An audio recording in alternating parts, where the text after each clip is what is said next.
Let me teach you how to import contacts to Gmail. If you have a list of contacts you want to add in to your Gmail account, instead of adding them one by one, you can create a CSV file or a vCard file and add all of your contacts so that you can import them all at once.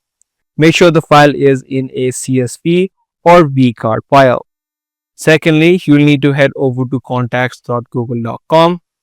Once you're inside of this section, you'll see the option called import on the left hand side.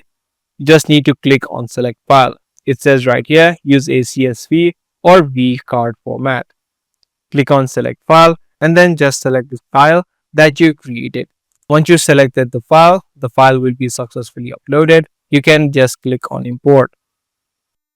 After the contacts have been uploaded, you can view all of the contacts inside of the imported section and make sure that you review it if the name, email address, phone number and the title of the company is correct or not.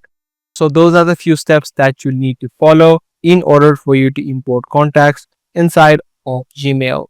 If this guide video was helpful to you, be sure to subscribe and also make sure to give this video a thumbs up. That's going to be all for today. I'll see you in the next one.